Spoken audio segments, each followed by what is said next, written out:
Ok, vamos para a explicação do mobile. Nossa estrutura aqui dentro do nosso sources, né? Tudo que está ali do sources são arquivos de configuração.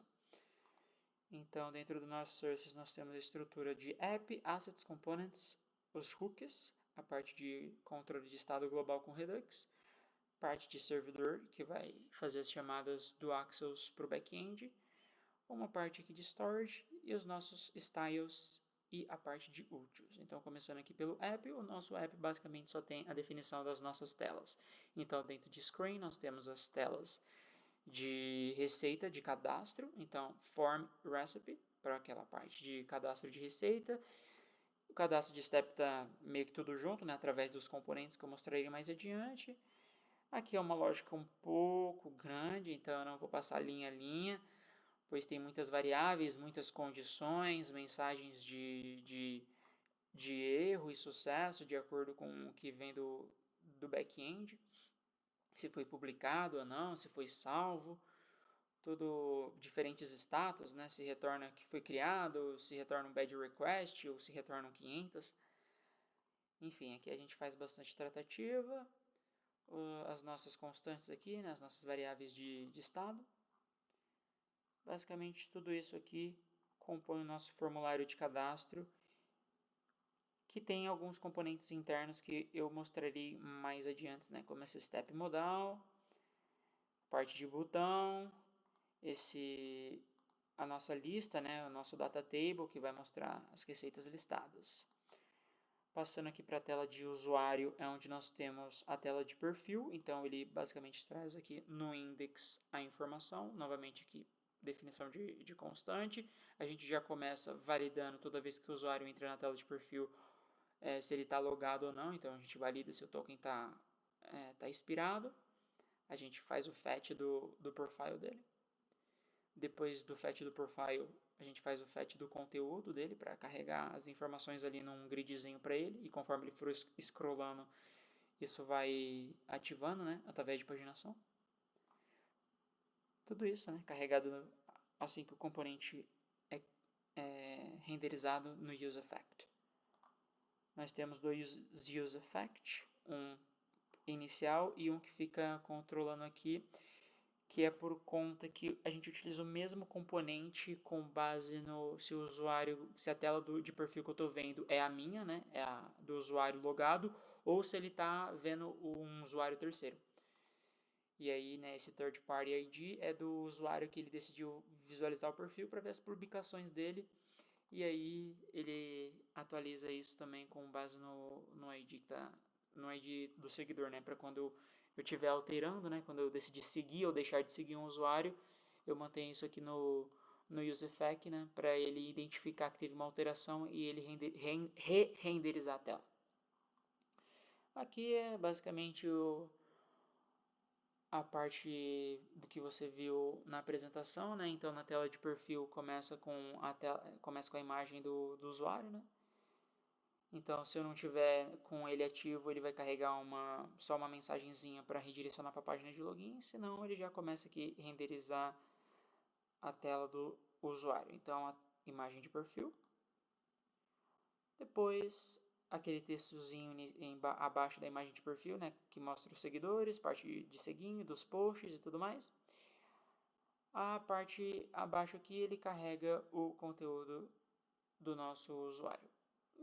Se for, né, a menos que ele esteja vendo a tela de outro usuário, senão ele carrega ali um botãozinho de follow também, né? E carrega os posts e também tem a opção da parte de configuração, né? Se eu estou visualizando os posts ou se eu estou visualizando a configuração, que no momento tem só o botãozinho de logout, mas no futuro terá outras opções. Ok, vamos aqui o componente de posts dos usuários, que era chamado ali na tela anterior que eu mostrei. Então só carrega ali o grid, né, através desse flatlist. Carrega ali, né, com 3 colunas e vai carregando infinitamente conforme ele vai scrollando. A parte de configuração do usuário que eu mencionei, que por enquanto só tem o botão de logout. Agora no nosso feed do usuário, que é a nossa funcionalidade principal, também só um flatlist, que conforme eu for scrollando, ele vai carregando mais até atingir o final, onde ele exibe 100 mais receitas. Isso está em componentes, uma outra parte disso está em componentes externos, mas a gente meio que faz o controle aqui do load more, conforme ele utilizando esse native scroller event. Então, se ele identifica ali, né, ele coloca algumas informações para identificar se ele atingiu o fundo ou não, quando que ele deve carregar o mais. Tem um certo delay que ele precisa atingir, né, que é esse scroll event throttle, senão ele vai ficar carregando indefinidamente, então o usuário não pode simplesmente ficar lá que nem um animal batendo o dedo na tela, né? Tem que fazer um scroll sutil para ele identificar que teve o evento, e aí ele carrega. O nosso window size ali carregando 5 imagens, então o card que ele está visualizando, e 2 acima e 2 abaixo, para também fazer um controle ali da performance, para não também carregar uma lista muito longa e prejudicar a performance do aparelho, ainda mais se o usuário não tiver um celular muito potente. As nossas abas de News e Search ainda não estão definidas, mas no futuro vai ter, né? A nossa parte de pesquisa e a nossa novidade ali, que vai ser meio que algorithm free, né? Então vai ser fora de algoritmo, para o usuário ver coisas, né? Novidades, né? Talvez alguma publicidade, informações de curso, coisas que estão no Trend Topics da gastronomia, né? E coisas do tipo. E a parte aqui de Start, né? Para finalizar, que é a nossa tela de login e a nossa tela de sign up. Todos os componentes animados para dar um efeito visual mais agradável ao usuário e mantendo a lógica de sign up e login aqui acima, né? Fazer o login social, né? Tem a opção, né, com o Google. Se não tiver conta, né, joga para login, entra com o Google, se não, entra com o login normal, aí ele chama o nosso service e beleza. Faz o login e depois ele redireciona ali para a tela do usuário. Na nossa parte de assets aqui, basicamente a gente só tem algumas imagens que a gente utiliza dentro do aplicativo, como a nossa logo e algumas imagens a mais para a nossa tela de login. Para a parte de componentes aqui nós temos uma divisão, então componente de tags, o nosso modal, que traz ali, a gente utiliza o modal na hora de visualizar a receita e na hora de visualizar os steps da receita. Como é reutilizado, a gente mantém componentizado. O nosso componente de load, que é basicamente o Activity Indicator, e as propriedades, né, se eu quero tamanho grande, né, ou pequeno. O nosso card, que é utilizado no nosso feed, então é o card basicamente da receita, que só contém a imagem da thumbnail e o título do card. O nosso componente de botão, que é personalizável com 3 variantes, primária, secundária e terciária, mudando estilo, mas todos padronizados no estilo do Rei Chef. Esse aqui é só um componente de imagem que eu utilizo na tela de login, na tela de sign up, como eu utilizo nas duas, eu componentizei. Aí agora, o nosso próximo componente que nós vamos entrar vai ser os componentes do usuário, que eu mostrei mais cedo na tela, que é o componente de menu e o follow button, que chama outro componente que eu acabei de mostrar, que é o próprio componente de button. No componente de steps, eu mantenho basicamente aqui o modal de cadastro. Foi o mais recente, né? O que nós focamos nesse semestre. Então, desenvolver toda essa parte dos componentes de cadastro. Aqui eu tenho uma tratativa, né?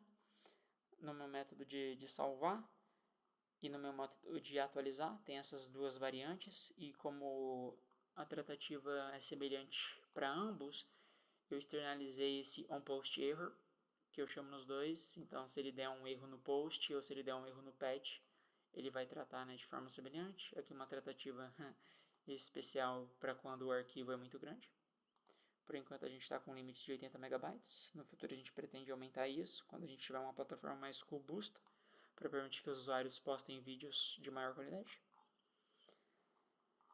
A definição do componente aqui, basicamente ele chama o componente de modal, tem esse Dynamic Input List e um botãozinho de salvar que é renderizado somente no final, quando ele tiver preenchido todas as informações do formulário. No nosso Dynamic Input List, aqui é o cadastro de ingredientes. E aí, como a pessoa pode cadastrar vários ingredientes, eu mantenho aqui um controle com input groups, que mantém uma lista com as minhas 3 variáveis, que são, na verdade... Ai, rapaz, acabei passando aqui. Mas essas 3 variáveis são relacionadas aos ingredientes, que é a medida, a unidade da medida e qual que é o ingrediente em si. Aí eu mantenho isso de forma dinâmica para o usuário poder ficar clicando, né? Tem um eventozinho aqui, um botão que ele pode adicionar mais. Cadê? Aqui, novo ingrediente. Ele clica nesse botão, ele cria mais um desse Product Input aqui. Aqui basicamente eu coloco tudo dentro de uma Scroll View, porque conforme ele vai adicionando esses produtos aqui, isso pode ocupar muito espaço da tela, então isso vai gerando mais informação para o usuário na tela. Ele scrolla, abaixo disso ele coloca qual que vai ser o modo de preparo. Depois do modo de preparo ele coloca qual que vai ser o tempo estimado do vídeo. E no final ele coloca o videozinho aqui, e aí eu não deixo a exibição do vídeo ali, mas eu carrego a thumb do vídeo ali, e se ele clicar de novo ele libera libera as informações do celular para ele selecionar um novo vídeo. Nos métodos aqui em cima eu basicamente só faço eu lido, né, com todas essas mudanças. Aqui primeiro o meu grupo de inputs lá dos ingredientes, caso eu queira remover ele, a mudança de tudo isso, né, todo o método para ele criar essa minha lista com o meu input de ingredientes, a parte do pick vídeo, que abre as informações do celular do usuário, a geração da thumbnail com base no vídeo selecionado. Aqui só para ele carregar umas informações iniciais, caso já esteja atualizando, ele carrega tudo preenchido. Caso contrário, ele só vai ignorar isso aqui e exibir o formulário cru para o usuário. E por fim, toda vez que eu atualizar um desses ingredientes, eu atualizo o meu global, que é o current step. E aí ele preenche, né? Quando tiver tudo preenchido, ele libera para o usuário, preenche aqui o meu objeto que vai ser enviado para o back-end e ele faz o enable daquele botão lá de finalizar, né, que eu mostrei no componente anterior. Mostrando aqui, por fim, o Product Input, que só contém aqueles 3 que eu mencionei, né? A quantidade, tipo da medida e o ingrediente em si, que eu vou adicionando de forma dinâmica. No nosso componente de Step, a gente tem basicamente o Recipe Card, que é clicável, então quando o usuário clicar, ele vai carregar os detalhes, que é basicamente o modal da receita. No Recipe Details ele carrega aqui o modal da receita com as informações relacionadas, né? Ele traz ali a lista de ingredientes, o título no topo e libera para o usuário poder clicar para assistir o vídeo, né? Então, quando ele clicar aqui, ele vai poder assistir o vídeo com base no step. E aqui ele abre o step modal e no final aqui ele tem um controle de próximo passo e voltar. Tem esses 2 botões para ele poder avançar e é dentro do Recipe Step que a gente tem o comandinho de voz, que é onde nós utilizamos o nosso hook do Speech Recognition. Por enquanto nós temos esses 5 comandos. Próximo passo, voltar, fechar, pausar e reproduzir vídeos. Aqui nós temos a exibição do vídeo da receita, tem esse to do aqui, que é alterar para o path real. Por enquanto a gente deixa esse path aqui fixo para os testes de desenvolvimento, porque isso aqui, se a gente colocar o vídeo real, vai consumir muita banda e vai acabar com o nosso servidor gratuito. Vai deixar lento também o processo de desenvolvimento. Então, para fins de desenvolvimento e teste, vídeo fixado. Passando aqui para a nossa parte de hooks, nós temos 2. A parte de reconhecimento de imagem, onde nós utilizamos o Clarify. Aí ele faz toda a tratativa, então eu passo uma thumbnail, ele faz para a gente manter o controle, né? para não evitar que usuários postem imagens de diferentes tamanhos, a gente já, ali no momento que o usuário faz o upload, a gente já obriga ele a colocar num formato quadrado, para os cards ficarem todos alinhados com o mesmo tamanho. Aí a gente faz essa tratativa, transforma em JPEG e manda para o nosso serviço do Clarify. Aqui basicamente faz uma chamadinha para ele com as informações que ele espera receber. Então, o nosso user ID, né, o nosso código de autenticação lá, a imagem no formato que eu quero, que é base 64. Aí, beleza, ele faz essa tratativa e me retorna como resposta o que é aquela imagem e o que está presente naquela imagem e qual a probabilidade daquele item ser verdadeiro ou não, como nós mostramos ali durante a apresentação. E aí, nesse hook, ele libera esses dados para eu utilizar. No hook de Speech Recognition, que é utilizado ali na parte do step modal, que eu mencionei agora há pouco, ele basicamente libera o componente de áudio que a gente utiliza do Expo, que internamente utiliza o Google. No futuro a gente pretende utilizar diretamente, só que o Speech Recognition e o Text-to-Speech, na verdade o Text-to-Speech são bem caros, né? Então se a gente colocar lá no Google Cloud, a gente teria que colocar o nosso cartão de crédito, então por enquanto a gente está utilizando essa versão gratuita, que tem alguns problemas ali de reconhecimento de voz, mas para o desenvolvimento até que atende bem. A gente seta aqui as informações, né, para ele entender português, para ser um áudio contínuo. Não, esse aqui é para evitar que ele ative o assistente do próprio celular do usuário, né? Ele vai utilizar o nosso, que vai ser personalizável. Aqui é só para ter uma variação de volume, para identificar a variação sonora, né? Para a gente depois criar aquele feedback do usuário, que nem tem no Google, que nem tem na Siri e na Bixby, que ele fica mandando ondas sonoras, né, conforme vai mudando, para dar um estímulo visual bacana para o usuário. Aqui eu só deixei esse context string aqui é para ele identificar de forma mais fácil essas palavras, né? Então, para ele identificar, para ele ter um viés de que toda hora eu vou falar hey chef, o próximo passo, voltar e fechar, eu já deixo nesse contexto string aqui para ele forçar a entender essas palavras e não palavras semelhantes, mas ainda assim eu acabei passando meio rápido. Mas aqui eu tenho essa função aqui, isPossible Trigger, para algumas variações sonoras da palavra hey chef, que vai disparar o comando de voz. Então, tem essas variações aqui que ele pode entender, né? Hey chef, ou hey chef, enfim. Essas variações aqui, tudo isso são possibilidades aceitáveis para nós, para ativar o assistente virtual. Com isso, a gente finaliza aqui. A parte de Redux é basicamente só controle de estado, então tem a definição aqui dos hooks e do nosso store, que basicamente eu controlo tudo por aqui. Todos os nossos hooks, então hook de profile, hook de navegação, hook de perfil do usuário que eu estou seguindo. Esse aqui para redirecionar após login, caso o usuário esteja ali na tela de explorar que não necessita autenticação, mas aí ele clica numa receita, depois ele vai ser redirecionado para o login. Após logar, quando ele voltar para a tela de feed, eu mantenho aqui numa variável de estado qual foi a última receita que ele clicou, para quando ele aparecer na tela de login depois do redirect, a receita já abrir e ele não tem que procurar novamente aquela receita.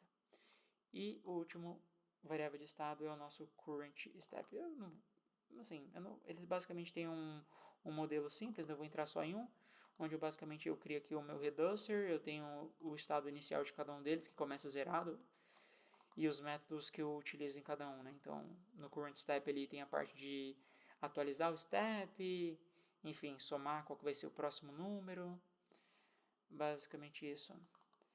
Não muda, alguns têm mais ou menos métodos, mas eles têm uma estrutura semelhante. A parte de servidor, basicamente a nossa definição base da API, que tem aqui uma tratativa global para erros, né? Quando ele toma aqui um 403, ele redireciona para a parte de login e autenticar, né? Inserir coloca esse interceptor aqui para ele inserir o nosso JWT, né, o nosso token barrier. E o final é só basicamente requisição para o back-end. Aqui é a parte de autenticação, comunicação com Clarify, a parte de mídia, né, tudo separado aqui por componente. Requisições de receita, de steps, de tags e de usuário, né, todos os nossos serviços são esses. A parte de storage aqui onde eu mantenho no local storage do celular da pessoa o token JWT. Esse token cache aqui é o do clerk.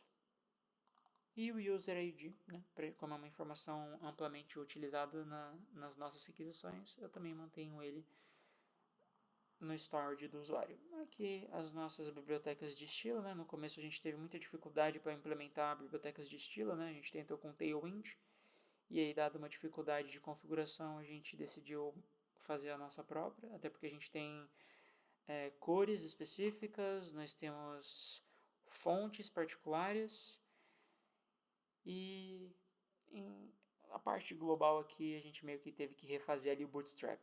Então, basicamente seguindo o mesmo estilo, né? Então, temos aqui parte de Flexbox, alguns outros componentes da parte de card, da parte de cor, de texto, enfim, basicamente refazendo o Tailwind e o Bootstrap.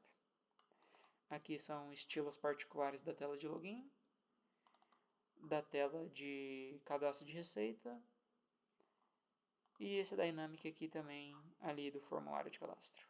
E no Utils, para finalizar, só a informação do nosso endpoint. Nosso endpoint de produção, pegado via variável de ambiente, e o de desenvolvimento a gente deixou aqui mesmo. E aí, se eu subir a aplicação com o ambiente de desenvolvimento, ele vai carregar o de desenvolvimento, caso contrário, ele vai identificar a produção e vai carregar a URL de produção. E aí, com isso, nós finalizamos a explicação do mobile.